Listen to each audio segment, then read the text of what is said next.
Hey, zero people who are listening. KMO here, and I've decided to go live for a few minutes while I'm waiting for Doug Lain to return. We are taking a bio break. We've been talking about Russia and the Ukraine and the war and the way in which half of the people in the country have been persuaded to vote for anti-woke politicians who are really neoliberal and neocon and who are in support of this war. And the other half of the people are voting for the woke politicians who are also neocons. They're not really neocons historically, but they're acting like neocons, and they're definitely neoliberal. But, whichever side you pick, you seem to be voting for war. Oh, two people watching already. So is one of them Parker? Parker's usually the first in the chat. Whoever you are, comment in the chat. Give me something to say while I'm waiting for Doug to arrive. He and I have been talking for like an hour and a half already. Let's see. Well, I can say that I shot a video before I started talking to Doug, and it's mostly edited, but I have not uploaded it yet, and I still have a few elements to add to it, so it's not ready to upload immediately, but it'll be up there sometime today.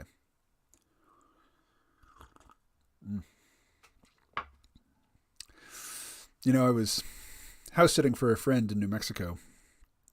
He was in Los Angeles, and then he came back, and, I was there for a few days while he was there, and he noticed me like taking hot coffee that I've just brewed and pouring it into a cup, putting a little bit of half and half on top of it, and then putting the whole cup in the microwave. So even with a bit of half and half in it, it's still piping hot. And he remarked on that because he said he just lets his coffee get, fall down to room temperature, and he doesn't care. It doesn't bother him that when he picks it up and takes a sip, it's not hot. Whereas I want to have to, take in some air with the coffee to avoid burning my lips and tongue, go. I exaggerated the noise there. I don't think I'm usually quite that loud, but I imagine that anybody who lives with me and experiences me drinking coffee will be familiar with the sound of it. Iva says, are you still planning to go to Mexico? Yes, I am still planning. I haven't applied for my passport yet. I need to do that right quick. I do want to go see my kids on the East Coast first. I may need to choose between one or the other until, my income situation changes. And the guilt is definitely pushing me to go see the kids instead of going to Mexico. But yes, definitely Mexico's still on the agenda. When I was in California and I heard people speaking Spanish all the time, I was strongly motivated to study Spanish, and I was studying Spanish. And now that I'm back here, there's plenty of people who speak Spanish around here, but I don't ever have to interact with them. I think most of the people there, I think there are more people who are Spanish speaking monoglots in California and also in the Southwest than there are here. But there's still plenty of people around here who speak Spanish. If I spoke it well, I would definitely have an outlet for it here. But here, I'm not motivated to study it. Whereas I know if I go to Mexico and I'm just in a Spanish-speaking environment, I'll start picking it up on my own. But more importantly, I'll be motivated to study. It's pronounced Eva. Okay. Sorry about that, Eva. Let's see. Wow. 5 people watching. 1 person commenting. I guess that's probably a pretty good ratio, actually. But yeah, definitely. I just want to get out of this country, not because I'm hating on my country, but I have been stuck here for a long time, and I'm ready to get out for a bit. Gary says, do you think James Howard Kunstler is sane? Yeah, I think he's sane. I don't read his blog religiously. I read it enough to know that he and I are not really on the same page politically. But I'm okay. I mean, I'm a lifelong libertarian voter. I'm used to being around people that think my political views are crazy and not being bothered by that. I think Jim is the victim, and I'll put victim in air quotes, of audience capture. I think he has discovered that he can articulate a particular message for a particular audience, which he himself may not be all that enthusiastic about, but he can put on enough enthusiasm to, keep the people reading and subscribe to his Patreon. I don't want to be too cynical about that.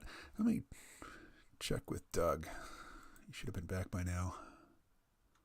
Well, no new email. All right. But, I talked to him. Oh, it's been a while since I talked to him in person. It's probably 2020, somewhere in there. He came to visit me. He wrote a book called What's Next, and each chapter of the book details, the situation of a person that he knows, and I was one of those people. So we hung out in my apartment for several hours and recorded a conversation, and that was the last time I think I spoke to him in real time. Eva says, are there any other languages you have been learning? Well, I lived in Japan a long time ago, but I'm not studying Japanese these days. I did study Japanese for, I think, 5 years in college. I mean, if you look at my college transcripts, I should be able to speak a lot more Japanese than I do. Let's see. Traveling is good, keeps me sane. Yeah, I mean, I've just done some traveling, and, being stuck in the United States, there are worse fates. It's a big country with a lot of geographical variety. Oh, here is Mr. Lain. Hello. Hello. Guess what? What? We're streaming. Oh, we're on. Are we live somewhere? We're live. There's a chat. There's people commenting in the chat. Ah, oh my God. Okay. Well, let me turn on my camera. Hello, everybody. So I was just talking to you about this. Gary in the comments asks, do you think James Howard Kunstler is sane? And I said, yeah, I think he's sane. I think he's kind of got caught up in a situation where he gets paid to talk to people who are not sane. Yeah, and say things that they would. Yes. And then later he says, is Dmitry Orlov to be taken seriously? And there I'm just going to have to say no. No, Dmitry is utterly unhinged in terms of the message he's willing to articulate to his people now. Even before he had to leave all of the, the familiar media platforms like Patreon and I don't know if he was on Medium or Substack, but he's had to leave all of those because he's been cut off financially from the accounts that all of those platforms paid into. But the last I heard from him, he was completely towing the Putin line, saying that, Ukraine's not really a country. Ukrainian is not really a language. It's just pidgin Russian. And that the only reason they speak pidgin Russian rather than proper Russian is because of iodine deficiency in the local soil, which turns all Ukrainians into effective imbeciles. That was the message he was putting out before he had to duck behind the iron paywall. Do you think he believes that kind of garbage? I don't know. I really don't know. Couldn't say. Because, you don't create a whole new language when your IQ drops. It just, that just isn't how things work. That's insane. Well, yeah, I'm glad to be back for the second half. People will be able to listen to our conversation we just recorded, I guess, in a little bit. Here's what I was thinking. I'll put the first part of the conversation behind the paywall, because that's where you said some fairly cancelable things. And then the end bit, where we're talking about Russia and Putin and all, starting, I would guess, with my sort of reading of Mencius Moldbug, a.k.a. Curtis Yarvin. So, yeah, in the first half, the things I said that would make me canceled were just I named names. Yeah. People who I was angry at. But so that'll all be behind the paywall. And then the stuff that you had to say most recently will be in the free podcast in a couple days. Okay. So how did I do? Was I all right? Did I sound intelligent in the first half? I wasn't so sure. You always sound educated. Oh, good. Yeah, I always manage to pull that off. So what are we doing? Are we just taking questions from the comments, or? I suppose we could, if anybody wants to ask one. Do people know who I am? That's my question to you. I'm sure. But, I always love to hear it when people know who I am. People in the chat, do you know who Doug Lain is? Okay. And, they're not They're not trained seals. They don't bark on command. So Oh, we'll probably have to think of something to talk about all until right. somebody else posts. You start then. What? Okay. Actually, in between when we talked last just a few minutes ago and now, I went to Google and I typed in. I just hit news, and that Silicon Valley Bank collapses all over the place. Oh yeah, In the it's news. huge. And it looks to me kind of eerily familiar. Like maybe this isn't just going to be one bank that has a problem. Maybe this can start to spread. They don't exist in a vacuum. They're all interconnected. They all lend money to each other, and yeah, no, They don't this know who could I am. definitely. Someone says they don't know who I am. I Two am. people said that. Shocking. Oh, Go ahead. both. Go ahead. All right. So I'm taking your names, and after the revolution, you're both going to be sent to Gulag. In Arkansas. That's right. I am a novelist, and I am I'm on YouTube on Cancellation Media. I used to run Zero Books, which is a critical theory imprint out of the UK. And yeah, so I'm a YouTuber, a podcaster, a novelist, and a publisher. Creator of the Diet Soap podcast. Yes, it's still called that. It's called that. It's called that again. Yeah, called that again. Yeah. I think maybe Gary was pulling your leg. All right, Gary. Well, still for that. You're still going to the Gulag. And it's still going to be in Arkansas. That's right. Yeah. Not my corner of Arkansas, though. It's going to be in the southeast. Yeah, but you'll be there too. Oh, come on. So will I. I will be, if there's a revolution and I don't end up in Gulag, I will feel like I'm doing something wrong. Yeah. Well, I mean, you could end up in a shallow grave. It's as likely. No. Let's not go overboard. Just a Gulag. So the thing that we were just talking about was I was bringing up historical and political realities, and Doug was saying, "Yeah, but it doesn't have to be that way." Right. That was basically my whole. I'm a eternal optimist. Yeah, like right. You were bringing up how Russia is geopolitically and geographically vulnerable to invasion, and therefore, their need for the territory in Ukraine might be like not a matter of just the ambitions of one leader, not just down to Putin, but really kind of an inevitable desire for the Russian nation to secure itself by taking that territory. That's what you said? Yeah, right? Pretty much. Just that Russia as it exists on the map is not defensible. Its borders are just out in a plain, a flat plain. You can roll a tank across it, no problem. Whereas the old Soviet Union, whose border cut across Europe, which is much more narrow than, the major Central Eurasian plain, it was a shorter border than the Russian border is now, and it was defined by rivers and mountains. Whereas the current Russian borders are just lines on a map. They provide no defense at all. Right. Well, and I don't disagree with that. I would just say, and redrawing the map for the Russian border is not my primary concern, and I don't think that's been the case for a long while now, that their border isn't that defensible. And the question is, why is it that conditions have been created that the need for a strongly and easily defended border has arisen? Like, why is it, rather than, why are they thinking that border is a wall to keep the hordes out rather than as a boundary to cross in order to engage with the world?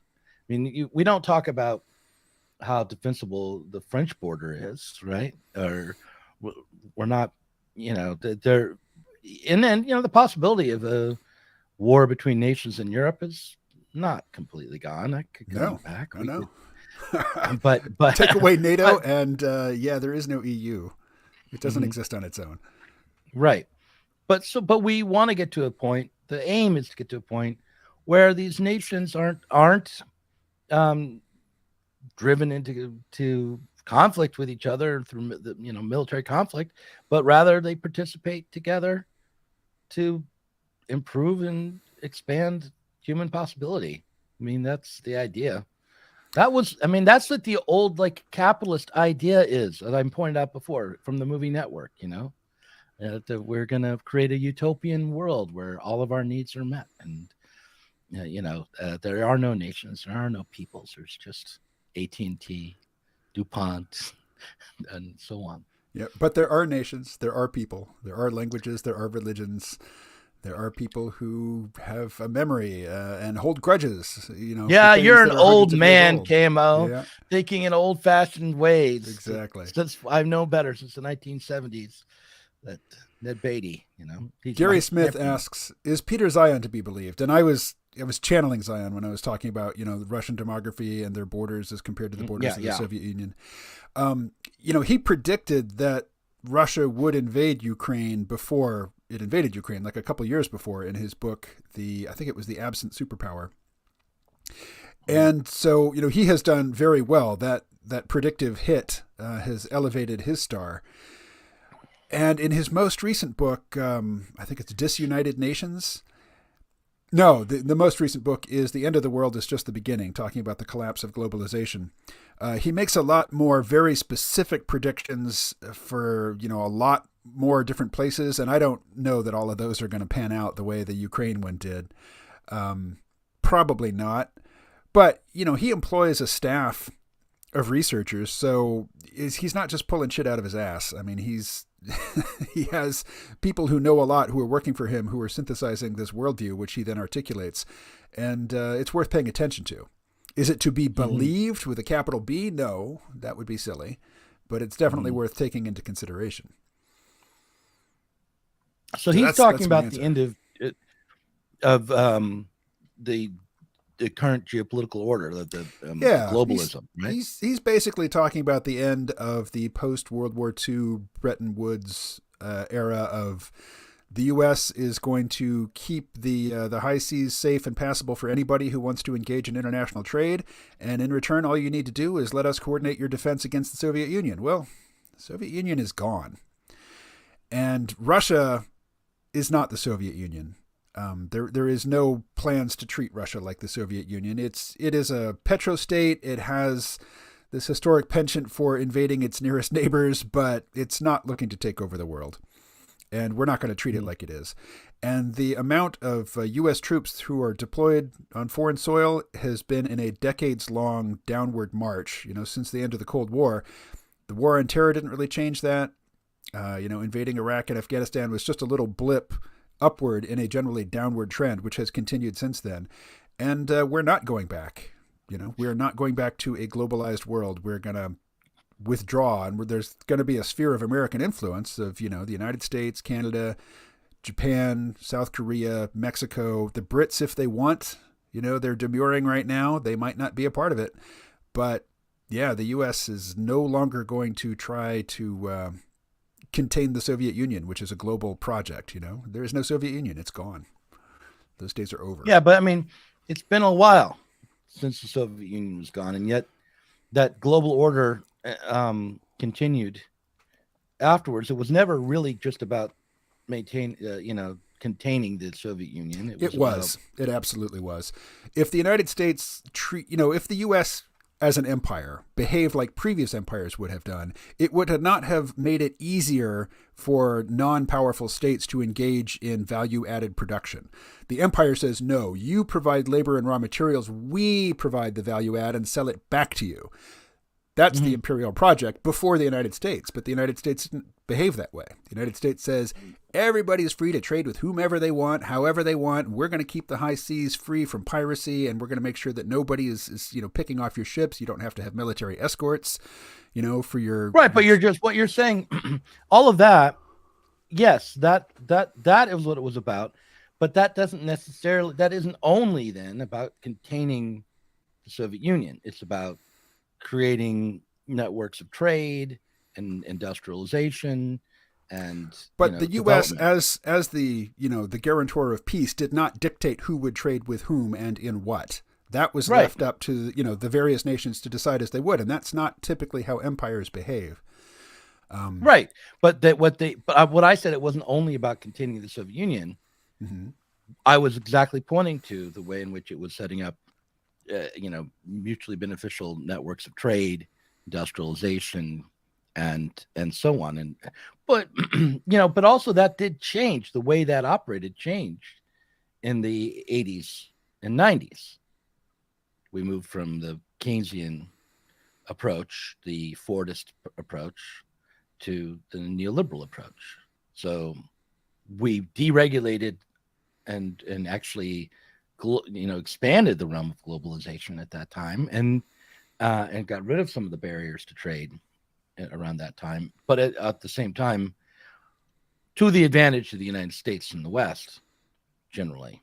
But anyhow, I wonder, I don't know, I'll have to look into Peter Zeihan more and think about this more, but I wonder if what he's talking about isn't the end of globalization, but the That's end of exactly what he's talking about.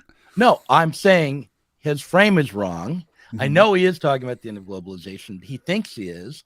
I'm saying he's talking about the end of neoliberalism instead, that he's mistaking the end of the neoliberal management of the global capitalist society with the end of globalization itself.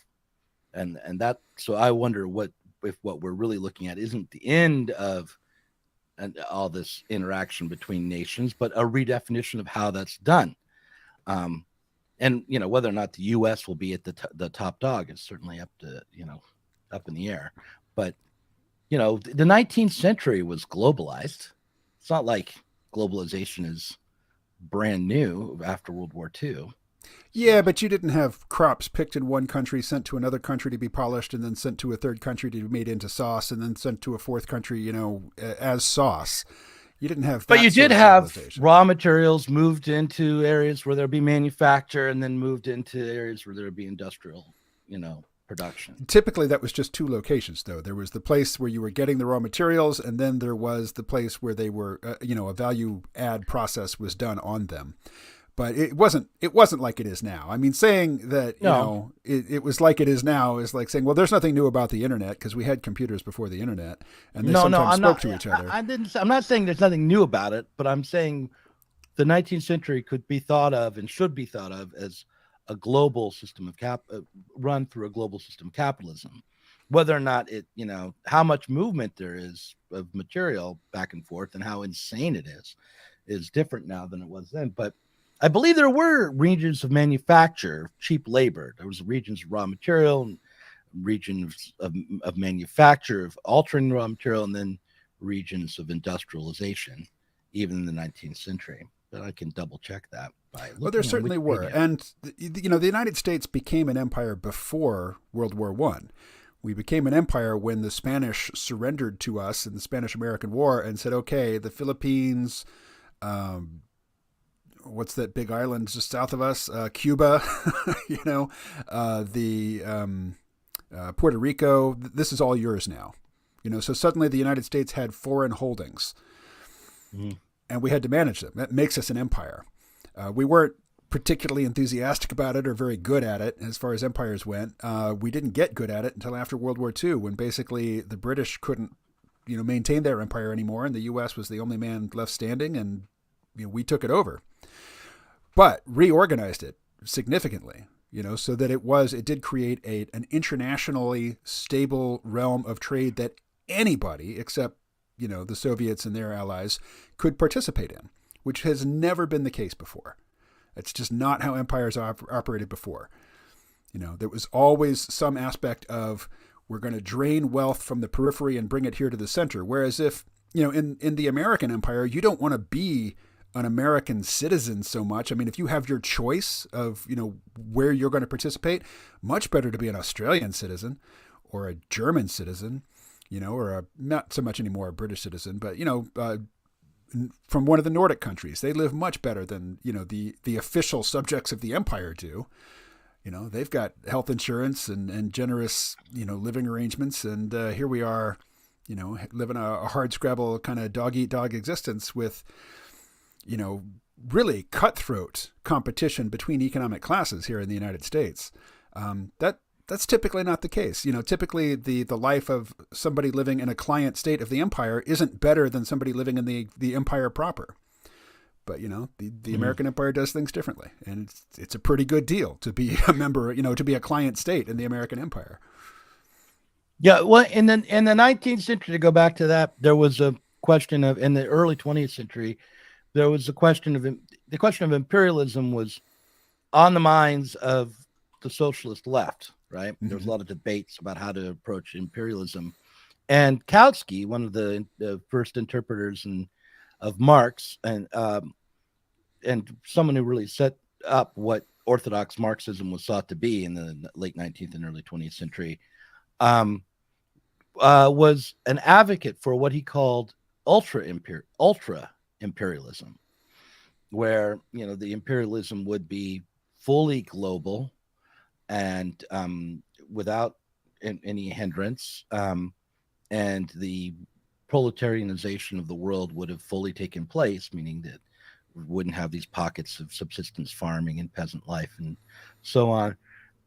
And the world would be, he thought the world might be get divided up between realms of raw material production, the retrieving of raw materials, and realms of industrial production, and that this arrangement could be made between the different realms so that the industrial realms would send industrialized products to the realms where for consumption, private consumption, maybe to the agricultural areas, and vice versa, so that it would be a kind of balanced out.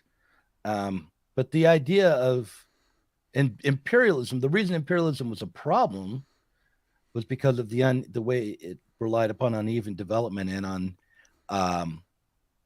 exploitation of cheap labor in some parts of the world, and as opposed to fully developed kind of automated production in other parts of the world. Who were you just paraphrasing on? What was it? Kautsky.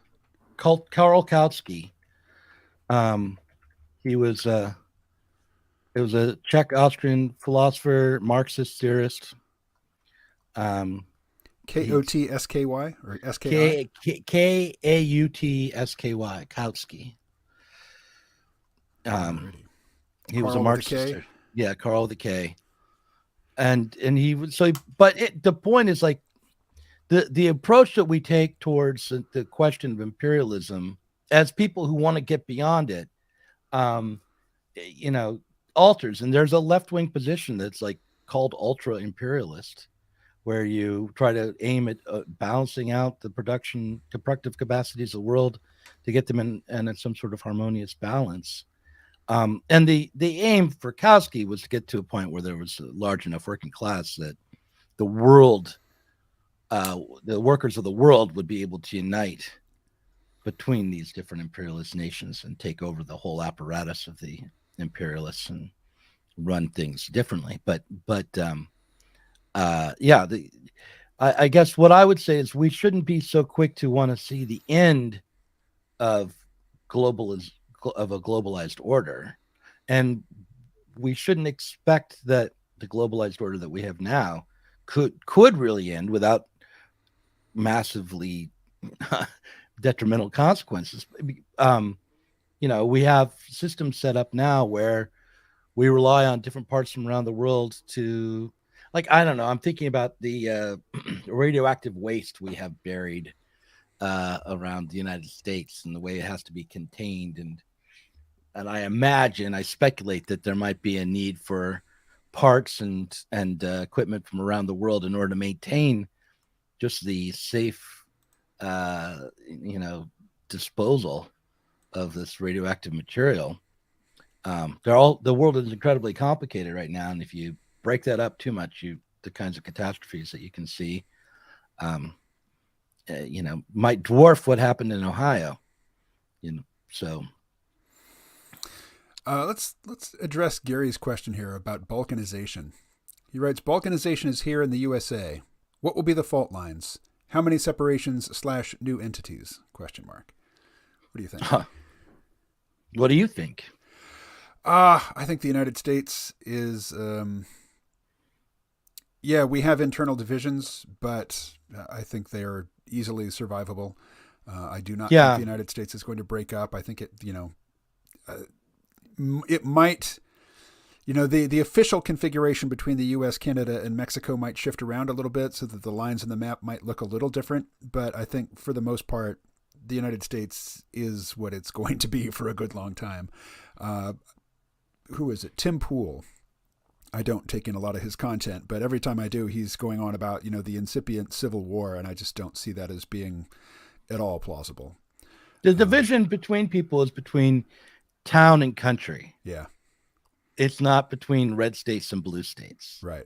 So, I mean, you figure out how to balkanize that situation, just like the imperialist world, like the towns rely on the country for agricultural goods and all sorts of products, but the country relies on the towns and the industrial areas too. And you can't, you want to take Texas and, have Austin and, be like one part of one country and the rest of the state be another. I don't know.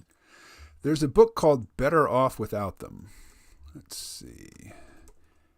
And it was one author just examining the question of, could there be not necessarily a civil war, but a bifurcation of the United States? And let me get the author's name here.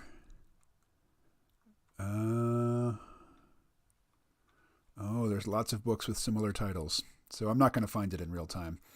But I only bring it up because you mentioned Texas, because he said, yeah, the coasts and the northern states are definitely more productive than the southern states. The southern states are definitely getting a better deal as being part of this union than the northern and the coastal states are.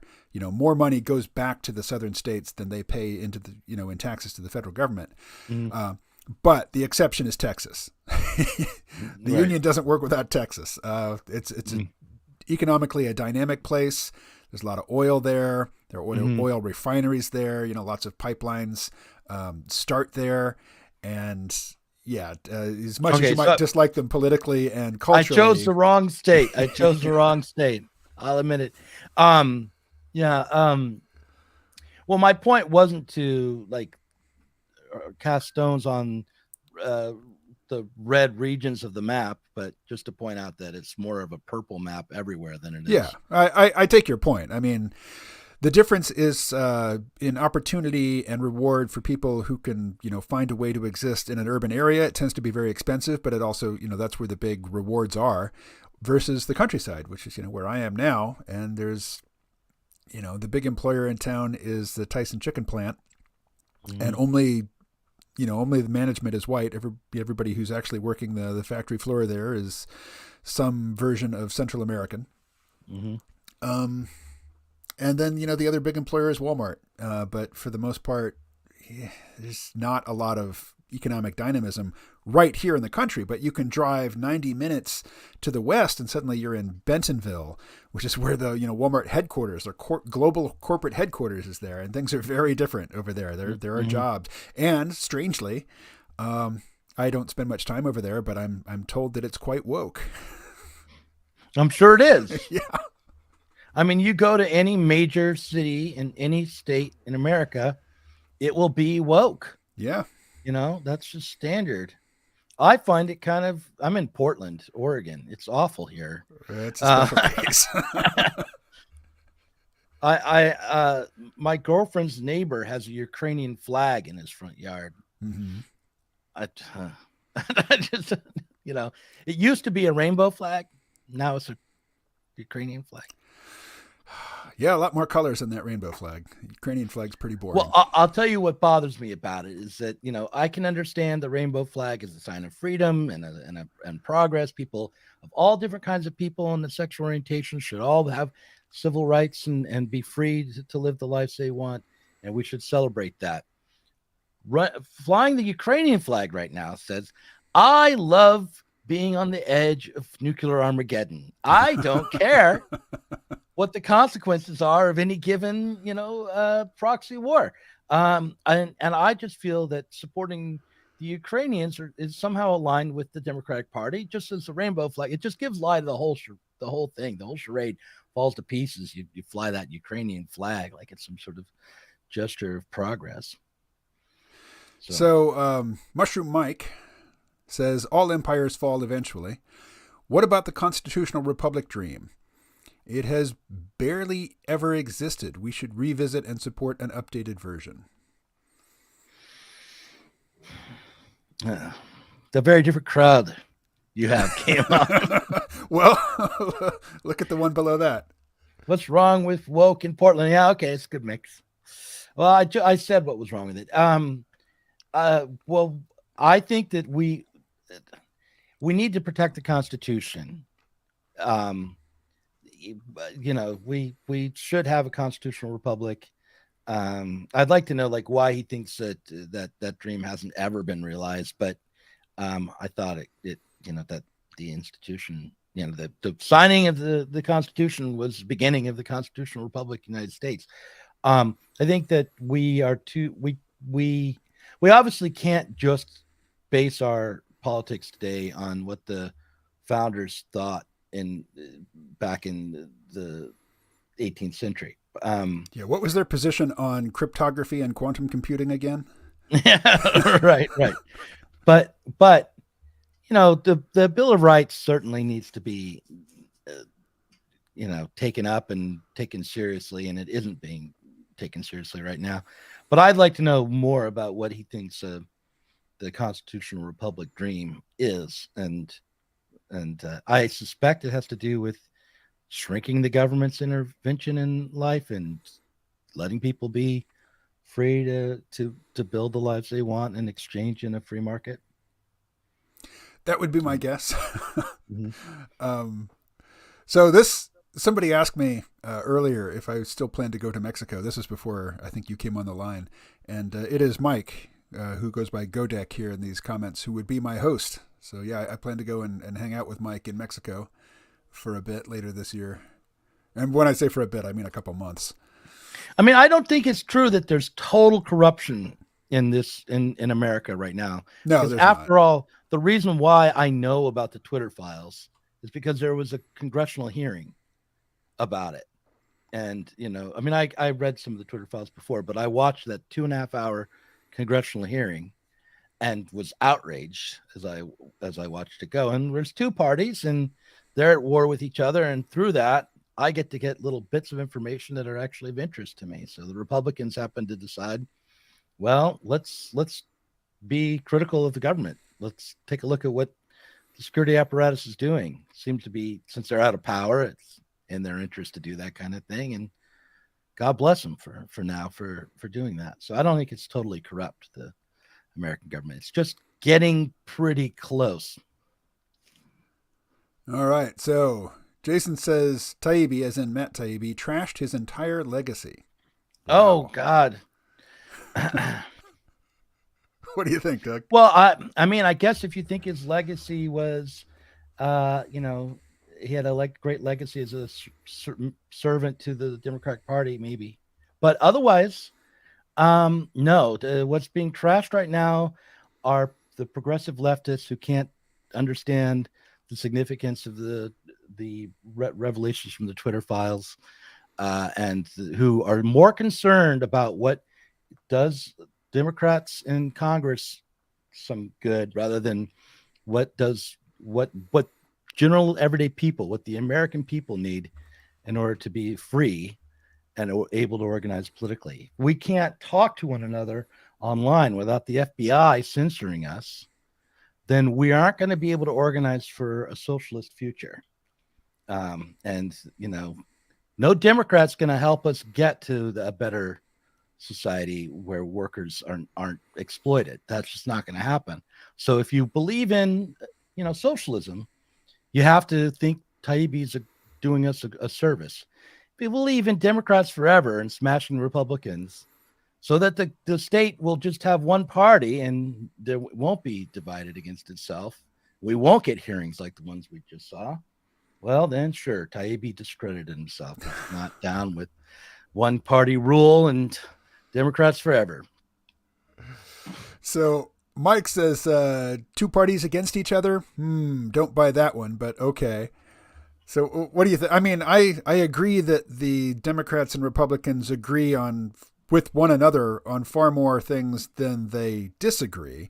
But, to maintain the appearance of giving the people a choice come election time, that they mostly talk about their disagreements and not about their agreements. And that, there is no option to vote against something that both the Democrats and the Republicans both agree on and don't talk about. So single payer health care, typically in any election, there isn't a candidate that you can select that equals a vote for that. Right. What's Jason say now? He says, Joe Biden, as a private citizen, asked Twitter to take down revenge porn on his son, a private citizen, and the Trump administration and other congressional members asked Twitter to do censoring. So, okay. Neither of those, that the Trump administration probably did ask for tweets to come down. Joe Biden did not ask Twitter to take down maybe he did, but what's at stake here is not whether or not revenge porn was on Twitter. What's at stake here was that the story of the Hunter Biden laptop was suppressed. So like there was a New York Post article, primarily the only newspaper that covered the story, that was not allowed to be shared on Twitter or Facebook or many other social media platforms. But it's not just a Hunter Biden story, okay? It's whether or not you could talk freely about vaccine efficacy or natural immunity. It's whether or not you could be critical of the war effort in Ukraine. It's a whole slew of political ideas that are in perfectly legal speech. It has nothing to do with revenge porn that was being suppressed. And it was not being suppressed by some private corporation based on its own community guidelines. It was being suppressed at the request, not of the Biden administration, but of the FBI and the CIA and the NSA and a slew of other bureaucracies in the government and NGOs that set up a way to form a partnership between the security apparatus and Twitter. So we're talking about big tech merging with the government and cooperating with the government to violate the Constitution. And you know what that's called when you have combined corporate power and government power? Is it the dreaded F word? It is the dreaded F word. That's right. I'm not going to say it because then I'll be a hysterical leftist. But so, I mean, this is not to say, oh, well, Joe Biden did it, but so did Trump. It's like, who cares? It started in the Trump administration that the the security apparatus, the NSA and all these organizations started to control the big tech.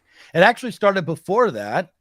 It goes all the way to this in the partnership between tech and government, and tech and the security apparatus goes back to at least 9/11. Okay, they were partnering with internet service providers in order to get our data. Okay, and now they're not just getting the data; they're controlling it. So that's the story here. It's not about Republicans or Democrats. It's about whether or not you want the FBI to be telling you what you can say on Twitter, to be telling you what you can know, and to be controlling the information that you receive. If that's what you want, then, Taibbi disgraced himself. Otherwise, no, he did not. This chat is... it's an interesting dynamic because you're basically, having a discussion with the mainstream left, and I'm just kind of sitting here chuckling, not really having to say anything to keep you going. That's right. Yeah. Sorry. I'm sorry. I'm on a tear with this stuff. Oh, it's all good. I mean, I haven't talked to you in about a year. I don't know, what's big in your world right now. So I'm. Well, you do now. Yeah. It's this It's Matt Taibbi stuff. That's right. Right now, today. But I mean, what do you make? Am I being rational here, KMO? Back me up a little bit here. I would refer people to Yasha Levine's book, Surveillance Valley. The intelligence community has been a dominant influence over big tech since the inception of big tech. Oh, okay. What's the name of that book again? Surveillance Valley. Okay, I'll check that out. Now, Yasha Levine, I think, is Russian, so of course, you're going to have to take whatever he says with a grain of or a shot of vodka, I guess. Well, that sounds good. Yeah. No, he actually his research is good. I think his framing is, the point of view is on display pretty strongly. And you could take the same historical information that he's using to spin his narrative and spin something a little less alarmist. But certainly with Google, I mean, the CIA has been a guiding influence on Google since before you or I ever heard of them. Yeah, for sure. Can I address Jason again? I just Absolutely. saw another. Okay, throw that up on the screen. He says, how do I do that? You just click on the comment and it should come up on the screen. There it is. The go. Twitter files are cherry picked to serve the GOP. Okay, one. The files that have been published by Matt Taibbi and others, Barry Weiss and others, are not simply repeated from what is given to them by Twitter, but are verified. These are journalists. They validate their sources. They don't just print one source. So the first thing to know about the Twitter files is that in context, what they say is true. Okay. So you're talking about cherry picking truth, the true story, to serve the GOP. Well, if it happens to be that the Democrats look bad because of what's coming out of the Twitter files, so be it. But the other thing is the idea that they're being cherry picked is wrong, because what's happening is that these journalists have been selected both by Twitter itself, Elon Musk probably, and also by the initial round of journalists to come in and search through a database of files. They work with engineers, they give them search terms, and they pull everything out that they can find. So they've been given what so far has been unlimited access to Twitter's databases of emails and other kinds of communications. So to say that they're being cherry picked as if Elon Musk is saying, oh, I'll send him this email, but not that one, isn't just not true. It's a lie. That's wrong. That is Democratic Party propaganda and mainstream journalist propaganda. The mainstream journalists don't want you to pay attention to the story because they are also kind of doing the same thing in their circles as they work with the security state. So no, the Twitter files are not cherry picked to serve the GOP. That's not true. I'm going to circle back and address something that Jason said a while ago, which was that Joe Biden as a but everyone should citizen, read Jason's novel about Walmart. I want to point that out. Supercenter, yeah. Yes. He says Joe Biden as a private citizen asked Twitter to take down revenge porn on his son. The fact that Hunter Biden, was fond of hookers and cocaine and whatnot, I don't think that was the story. The story was that he was on the board of a Ukrainian gas company that was paying him, tens of thousands of dollars every month. He has no expertise in this field. He just has, the right last name. So he was, clearly selling the promise of access to his father. He might not have been selling actual access, but it was certainly the promise of access. And that's corruption. I mean, that's just political corruption for money, enriching oneself, on the basis of a family member's political prominence. Dressing this up as an old man who is trying to get his son's embarrassing photographs of him smoking crack and, having sex off the internet. That is, that's not the issue. Both things may have happened. I mean, both things may have happened, but that's not what, that's not what we're talking about. We're not talking about them requesting the link that went to an article that included photos from the laptop to be taken down. We're talking about the suppression of the story altogether. Which the removal of the New York Post's entire account, right? Their ability to post to Twitter at all. And, and another downstream from that was Glenn Greenwald leaving The Intercept and going off on his own to create a Substack because they would not let him publish his editorial about the Hunter Biden laptop story before the election in 2020. So, all right. Well, I've learned something and also new. Jason's laughing at me. I want to know what "ha ha" means here in context of all this. Well, that's from 4 minutes ago, so there's no. I know. There's no untangling. Don't laugh at me. All righty. You know what? I think I'm just going to leave this recording up on YouTube, and people can access it in this form. Yeah, that's how we're going to sign off. Is I'm crying.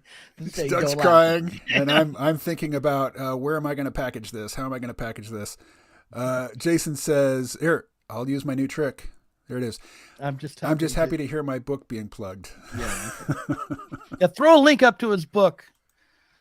How do I do that? Let's see. I'll do it. Well, I'll give it. No. Okay. You go to Amazon, type in his name, Jason Rizos. Then you go to Super Center, and it's Super Center. It came out 2013. It's been out for a while, but it's as relevant today as the day it was written. And yeah, and so there it is. It's got it's only $9.68 in paperback. Nice Go discount. Ahead and post a link in the chat, and I can click on that and put it on screen. Okay, yeah, let's see. I'll do that. See if this works. Parker says, "Hello, it's over. Darn." Well, Doug and I we're into hour number 3 here of this conversation. Yeah, but I'm trying to figure out how to use the comments. Let's see if I can. Yeah, but I'll put it in the private chat, and then you can throw that. Okay, all right. But Parker, if you have a question for Doug that's really enticing, you might be able to keep him on for a bit longer. Yeah, I might start ranting again. Who knows? So type quick. Well, he and I figure out the interface here. Oh, someone asked, is contact with UFOs imminent? Dark Journals believes a disclosure will be in our lifetime, if not next week. Sorry, Gary, I totally missed that. My guess is no. We will continue to get so-called disclosure announcements from various military personnel, and people who are already interested in UFOs will think it's very meaningful, and everybody else will yawn and shrug and get on with, bitching about their partisan issues. Yeah. There was a big moment, wasn't it, like a year maybe ago, where they were like, they had announced a date when they were going to really make their statement about the UFO situation. Was it the Air Force and what they said was, we don't know what it is. Like, that was a big announcement. It's like, yeah, there are things in the sky that we've had contact with and we don't know what they are, which basically confirmed that UFOs are real. But that's that unidentified aerial phenomenon are real. Yes. Yeah, that's right. Yeah. Again, I don't want to pick on anybody, but I know people for whom this is a very important topic, and every time there is any sort of acknowledgement from government sources, they get very animated. And, whenever the government starts talking about UFOs, I just think, what story are they trying to distract your attention from? Right. No, I secretly really want this story to be true. Like, I want aliens to come. The child in me is delighted by this idea, but there's no there so far in what they've released. It's just not. I can't make it heads or tails of it. It doesn't seem to mean anything. And when you consider the number of drones and other kinds of balloons that are out there, it's tough to say what's really going on. Yeah. Skinwalkers at the Pentagon. How about that? Is that enough to keep you engaged? Yeah, I'll go read it. Is it on Audible? I can listen to it while I fall asleep. I'll tell you the ultimate checkout from current events. Like, if you get into this topic, your handle on mainstream narratives can only be loosened. If you get into Warhammer 40K, there's 30 years worth of lore that they've been spinning in this universe, and there's endless numbers of novels and audiobooks and lore videos on YouTube. And even if you never play the games, which I haven't, you can still just pour yourself into this fictional universe, which is the ultimate dystopian universe. The tagline is, in the grim dark future, or in the grim darkness of the far future, there is only war. And that's what it is. It's just humans fighting humans fighting aliens, and other aliens coming in and just killing everything, and there's just no hope. It's just a question of how slowly can, humanity's light go out in the darkness. Well, let's throw up the Super Center link if we can. And then I want to put since we're pitching books out there, since we're plugging books, we should put Bash Revolution up as well. And then all right. Leave. So there's a private chat. Oh, there it is. Yes. Okay. So I'll click on that. It takes us to Jason's book on Amazon, but you can't see it, right? Because I'm going to have to share my screen. Is that what's going on? No, I think you could just can't you plug that into the comments yourself? Can't you copy? I couldn't figure out how to leave a comment somehow, but let's see if I can. So I'll go back to the regular comments and I'll do that. Right. And then I can show it, but it's just a URL. Right. But people, oh, sorry. Well, there. Doug knows how to drive the StreamYard better than I do. I just tend to get on here and talk to people. Yeah, I use it every couple of days. But you knew things about it I didn't know. There's a link to my book, Bash Revolution. But enough about that. The links, that's not going to work. Oh, and it's an Audible book. Are you the no? Who's the narrator? I'm not the narrator. I don't remember who the narrator is, but they're excellent. They do a great job. Did you Scott Merriman from Brilliance Audio.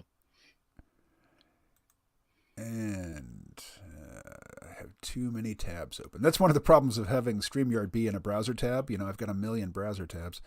So let's see. Click on that. No. Gosh darn it. Okay, I have to cut and paste.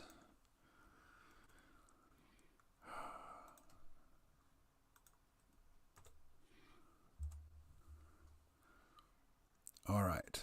There is the URL for Bash Revolution. Well, you could. Okay, yeah, there it is. Okay. Copy that down, everyone. It's in the chat. It's clickable in the chat. It's clickable in the chat, right? Yeah. All right. Well, this was fun. We should do this again. You should come on to the Diet Soap podcast really soon. We talk about once a year, and that's typically the last thing you say. And then I don't do it. It never happens. All right. Well, look, I'm going to put you on my calendar right now, and we'll do it. Okay. Everyone will see me do it. How about this coming Saturday? Are you available on Saturday? My days are all pretty much the same. Yeah. Saturday's fine. Okay. All right. That's so sad, KMO. Just means I don't work a straight job. That's true. 11 a.m. Pacific. Yeah, that's 9 a.m. here. 10 would be more comfortable. 10? Yeah. 10 a.m. Pacific. Or noon Pacific. Yeah. Okay. All right. Noon Pacific.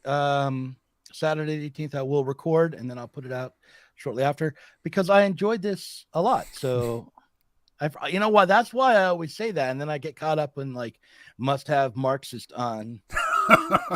Well, I can talk about my experience as a worker when I was working at the ski resort, because it's full of very, very wealthy people, and then there's also all of these Spanish-speaking people around who come in on this J1 visa. There's a lot to talk about there in terms of just the layers, the strata of humanity in very wealthy places. Because, wealthy people need other people to serve them, but it's impossible to live in a place where all the, rich people live. The real estate is way too expensive. So you just get weird workarounds to make sure that there are workers on site who couldn't possibly afford to be on site, but somehow they are. Mm-hmm. Yeah, well, we can definitely talk about that, but maybe we'll do it as a live stream. Okay. Maybe we could tell everyone, on Twitter and stuff, that we'll be live streaming on Saturday at noon Pacific time. Because I think I enjoyed yelling at Jason. All right. My camera is giving up the ghost again. All right, I'm gonna go. All right. Well, I'm going to say goodbye to everybody, and then I'll let you talk shit about me behind my back. All right. Doug is gone. Gosh, what an idiot. I hate that guy. Let's see. Gary Smith says, fun talk. Thanks, guys. Thank you for your questions, Gary. And thank you for feeding Doug those straight lines, Jason. All right. I'm ending the broadcast. Talk to y'all later.